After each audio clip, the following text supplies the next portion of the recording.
Assalamualaikum warahmatullahi wabarakatuh. Perkenalkan, saya Vita Krisnawati. Saya CGP Angkatan 9. Saya mengajar di SDN Cipinang Besar Utara 11 pagi. Pada kesempatan kali ini, saya ingin berbincang-bincang atau mewawancarai kepala sekolah saya di SDN Cipinang Besar Utara 11 pagi, yaitu bersama Ibu Asrini. Bagaimana Ibu kabarnya? Alhamdulillah kabarnya baik banget. Juga dengan Bu Vita ya. Iya Bu, alhamdulillah. Nah baik, beliau adalah kepala sekolah SDN Cipinang Besar Utara 11 pagi dan mohon untuk memperkenalkan diri Bu. Ya. Terima kasih waktunya Ibu Vita. Nama saya Asrini sebagai PLT di SDN Cipinang Besar Utara 11 pagi. Alhamdulillah kali ini kita akan berwawancara ya tentang apa namanya mengenai dilema etika. Oke. Silakan Baik. Bu Vita. Baik Ibu, mohon maaf mengganggu waktunya ya Bu ya. Apa-apa. Ya.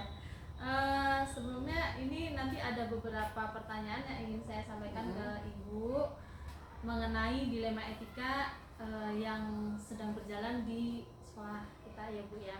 Yang pertama, bagaimana sih cara Ibu dalam mengidentifikasi kasus-kasus yang merupakan dilema etika atau kebijakan moral, Bu? Dilema etika atau kebijakan moral ini sebenarnya apa ya? Sesuatu yang hampir mirip ya sebenarnya, tapi beda kasus gitu loh. Menurut saya suatu permasalahan tuh dikatakan jadi apa namanya dilema etika atau bukan. Kita lihat contohnya gini, kayak ada kasus nih di suatu sekolah, dia suami istri. Kan kita tahu ya kalau suami istri tidak boleh dalam satu lembaga. Ya, betul. Di satu PNS, yang satu lagi P3K, sama-sama ASN. Ya, Otomatis harus dikeluarkan salah satu kan. Tapi kita juga di sisi lain kalau kita keluarkan salah satunya, kita kurang guru pastinya. Sementara untuk mendapat mutasi guru itu susahnya minta ampun. Ya. Jadi dari segi dilema etika itu pengen kita pertahankan, tapi secara etika tidak boleh.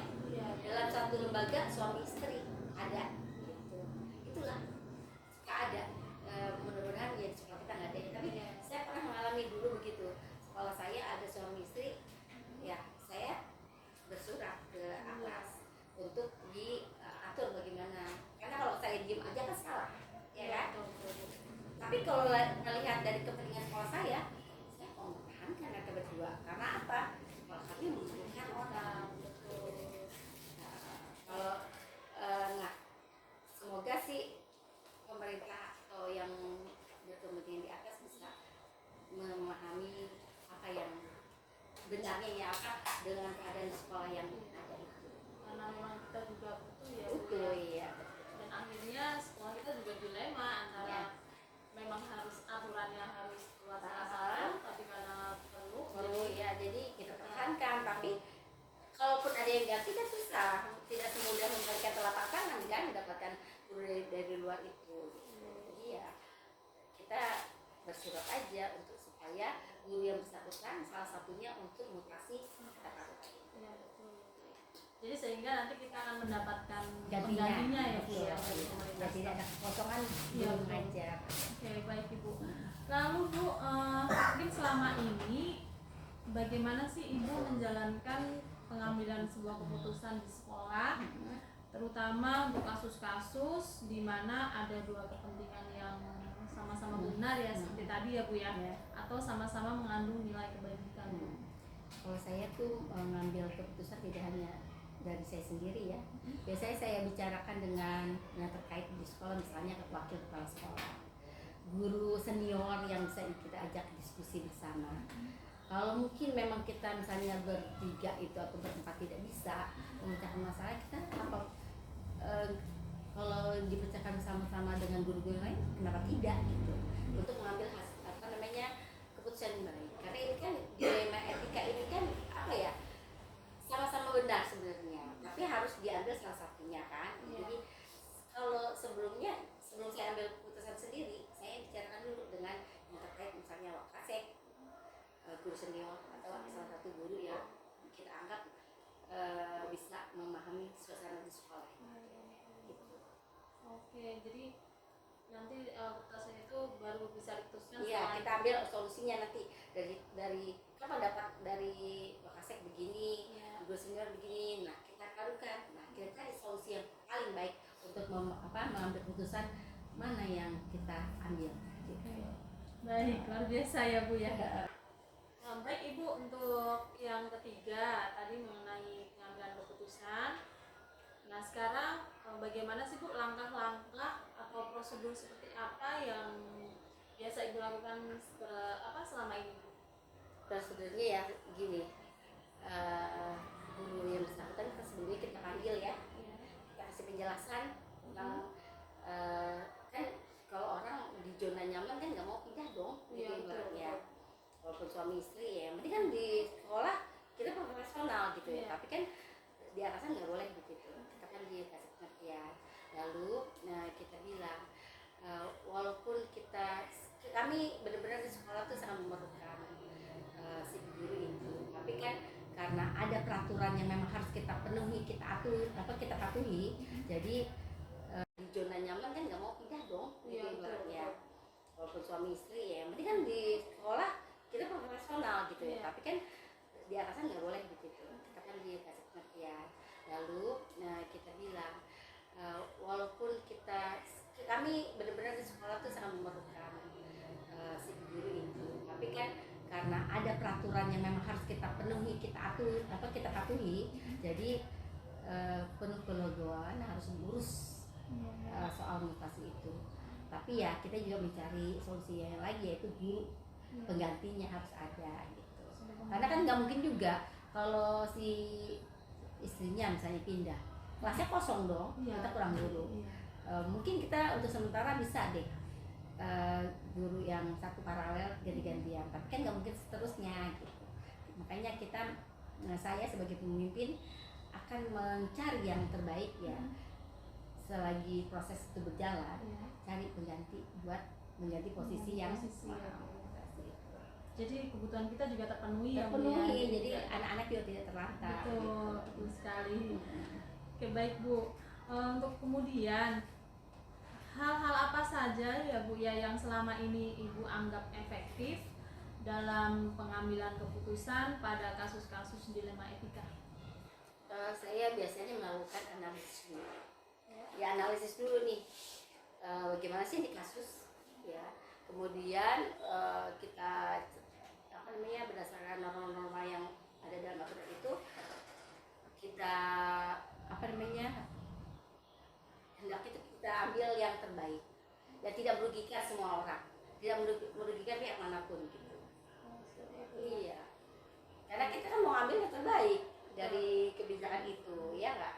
Jadi seenggaknya pokoknya intinya tidak ada yang dirugikan. Iya, itu jangan sampai ketika kita ambil keputusan A, si B mengalami kerugian dari yang kita putuskan itu. Sama-sama enak lah gitu. Kayak kita juga mau menimbulkan konflik dalam hal ini, ya kan? Iya Bu, benar sekali. Baik Bu. Lalu Bu, apakah Ibu memiliki jadwal tertentu dalam sebuah penyelesaian kasus dilema etika? Kemudian apakah Ibu langsung menyelesaikan di tempat atau memiliki sebuah jadwal untuk menyelesaikannya dalam bentuk atau prosedurnya seperti apa Bu? Yang sudah dijalankan di sekolah ini? Selama ini sih saya melihat permasalahan itu, kita lihat apakah permasalahan itu ringan atau tidak. Kalau permasalahan itu ringan, misalnya bisa diputuskan sendiri misalnya tanpa perlu melibatkan yang lain, ya kita ambil keputusan saat itu juga. Kalau ringan ya. Tapi kalau misalnya keputusan itu berat, misalnya harus kita rembukin dulu. Jangan saya sendiri yang mengambil. Kita lihat dari kacamata si Wakasek misalnya, dari kacamata guru senior, dari kacamata guru yang berkompeten di situ kita lihat dulu. Jadi sama dengan poin yang tadi, kita lihat rembukan kita pecahkan bersama, jangan sampai merugikan orang itu. Itu sangat bijaksana sekali Iya, ya. ya kita nggak boleh ngambil keputusan secara gerabak-gerubuk ya. Pertimbangkan baik-baik agar nilai itu tidak salah gitu. Baik, ya Ibu, untuk selanjutnya hal-hal apa saja sih Bu yang selama ini merupakan tantangan dalam pengambilan keputusan pada kasus-kasus dilema etika?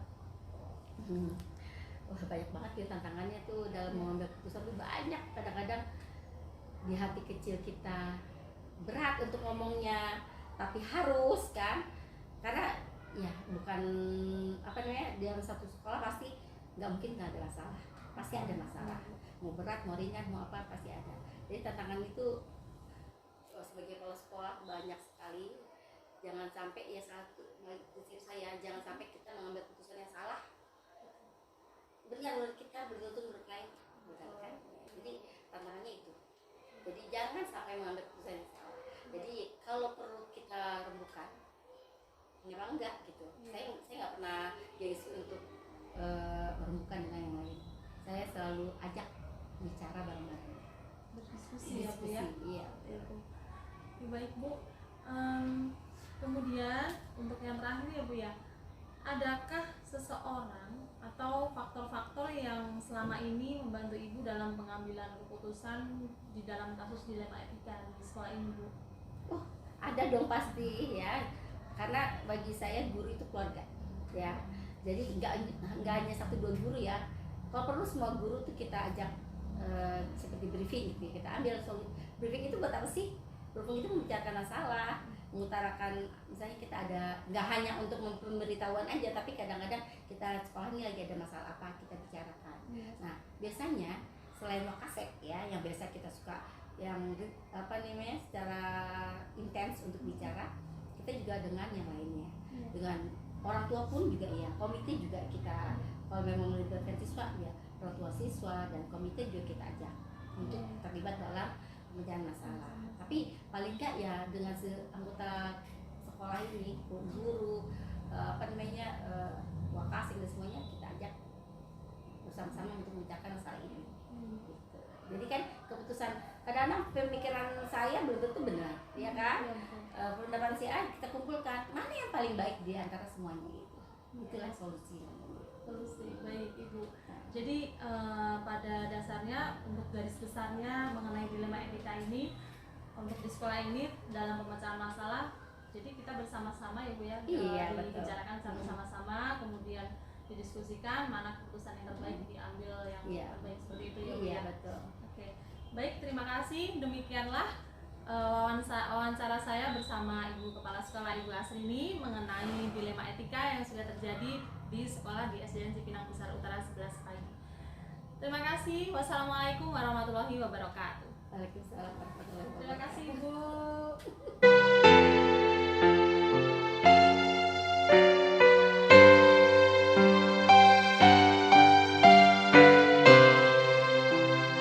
Assalamualaikum warahmatullahi wabarakatuh. Saya Vita Krisnawati. Saya mengajar di SDN Cipinang Besar Utara 11 pagi. Saya adalah calon guru penggerak angkatan 9. Pada kesempatan kali ini, saya akan membahas mengenai dilema etika dan rujukan moral yang selama ini terjadi di setiap sekolah. Nah, pada dasarnya dilema etika itu adalah sebuah atau di mana seseorang berada pada situasi atau kondisi untuk mengambil keputusan, di mana keputusan itu adalah dua buah kepentingan yang sama-sama benar dalam segi moralnya. Lalu untuk rujukan moral itu sendiri adalah suatu keputusan yang harus diambil ketika keputusan itu adalah benar atau salah. Nah, seperti halnya di setiap sekolah pasti ada kasus-kasus seperti itu. Nah, bagaimana sih cara menyelesaikannya dalam kita mengambil sebuah keputusan untuk kasus sebuah dilema etika atau rujukan moral salah satu kepala sekolah di Jakarta Timur, wilayah Cipinang Besar Utara. Salah satu kepala sekolah TK yaitu Ibu Retno. Nah, Ibu Retno ini adalah kepala sekolah di TK Islamia Alifia Rahman. Assalamualaikum Ibu Retno. Waalaikumsalam warahmatullahi wabarakatuh. Baik, Ibu mohon memperkenalkan diri kepada guru-guru hebat yang ada di sini. Assalamualaikum warahmatullahi wabarakatuh. Nama saya Retno Drajati. Saya kepala sekolah dari TK Islam Alifia Rahman, bertempat di Cipinang Besar Utara. Hari ini saya mau diwawancari oleh Bu Vita Ya, baik. sebagai calon guru penggerak. Ya, Ibu. Ibu, mohon maaf ya Bu ya mengganggu waktunya. Saya ada beberapa pertanyaan. Jadi tema kali ini adalah mengenai dilema etika. Mungkin pendapat Ibu seperti apa sih selama ini? Bagaimana mengidentifikasi kasus-kasus yang merupakan dilema etika atau rujukan moral, Bu? Dilema etika itu sebenarnya itu identifikasinya tentang moral ya, benar lawan benar, benar dengan salah. Apa keputusan yang saya buat ini benar atau tidak, benar atau salah. Makanya saya harus banyak introspeksi diri, dan sebelumnya juga saya harus bertanya pada guru yang mengajar di sekolah saya. Seperti itu ya Bu ya. Nah, jadi mengidentifikasi kasus-kasusnya itu benar atau salahnya dilihat ya Bu ya, dari situ ya. Baik Bu. Lalu selama ini di sekolah Ibu, bagaimana sih cara menjalankan pengambilan sebuah keputusan di sekolah Ibu ini, terutama untuk penanganan kasus-kasus di mana ada dua kepentingan yang sama-sama benar Bu? Misalkan jadi dua kepentingan itu sama-sama mengandung nilai kebajikan, itu bagaimana cara mengambil sebuah keputusannya Bu?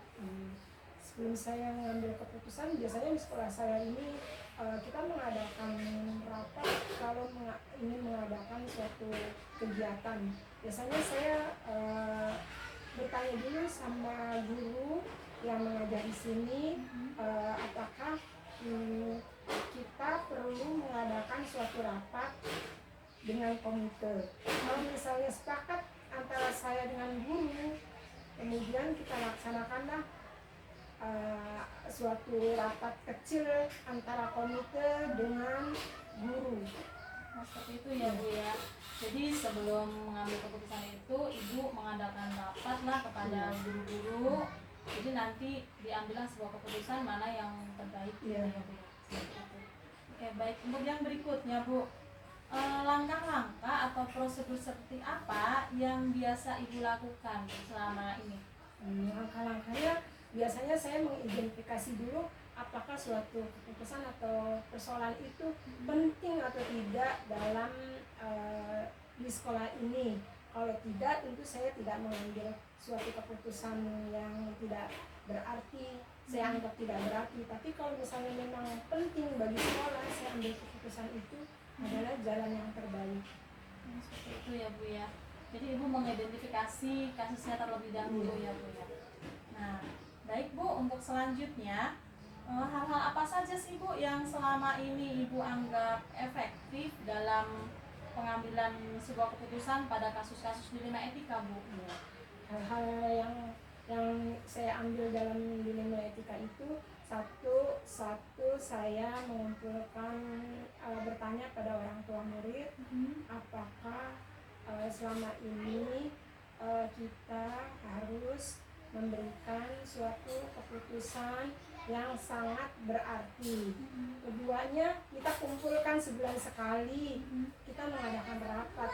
Rapat itu adalah rapat komite yang diadakan sebulan sekali untuk mengambil keputusan. Ketiganya, kata sepakat antara guru dan kepala sekolah supaya tidak terjadi dilema etika itu. Seperti itu ya Bu ya. Tantangan apa saja sih Bu yang Ibu hadapi ketika dalam mengambil sebuah keputusan pada kasus dilema etika Bu? tantangannya itu sebenarnya karena saya berada di lingkungan menengah ke bawah sekolahnya, itu dalam hal masalah pendidikan itu sangat sangat sangat rentannya begini, maksudnya kalau orang sudah mengerti tentang pendidikan, dia bisa menanggapi suatu permasalahan yang kita berikan itu cepat. Tapi kalau latar belakang mereka aja udah tidak ada apa-apanya di dalam bidang pendidikan, dia sangat tidak mendukung tentang kegiatan yang diberikan oleh sekolah. Seperti itu ya Bu ya. Jadi banyak hal ya Bu ya, apalagi dalam sekolah ini itu adalah mereka yang ekonominya menengah ke bawah, seperti itu ya Bu ya. Pasti sangat sulit ya Bu ya untuk menghadapi semua itu. Baik Bu, lalu kemudian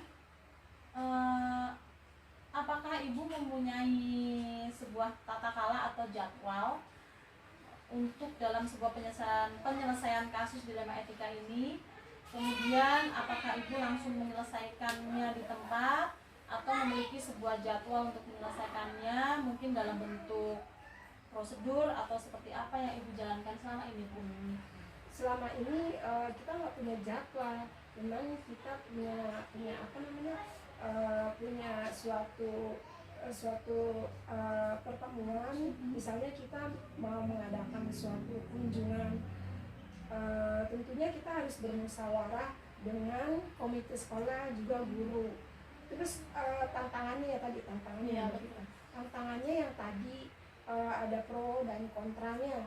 Kalau bicara tentang dilema ini, saya itu tadi sudah memberikan suatu permasalahan, suatu wejangan kepada wali murid, benar atau tidak ya, benar atau salah ya. Makanya saya bertanya pada komite, benar pada guru dulu, baru komite yang saya tanya.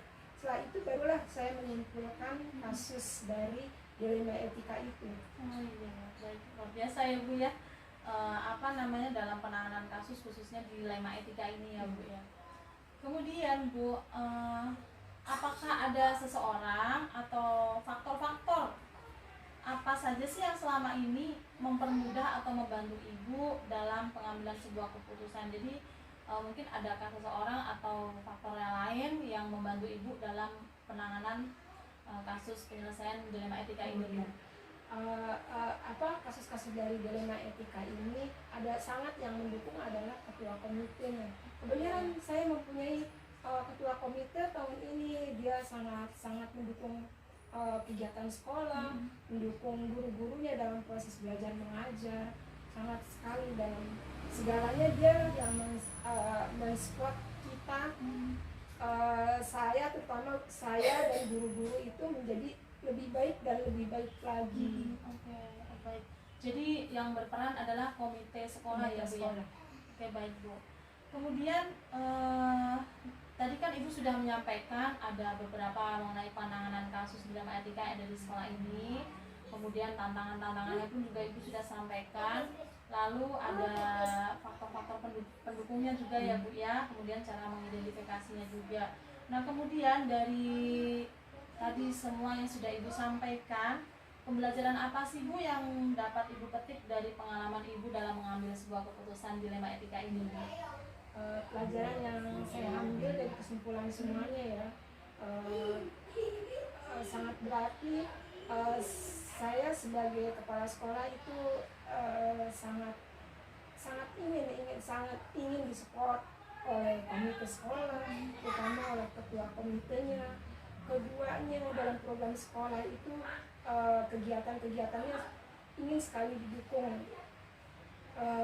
Kegiatannya semua ingin didukung oleh orang tua murid, oleh guru, dan oleh yang lainnya, terutama komite sekolahnya.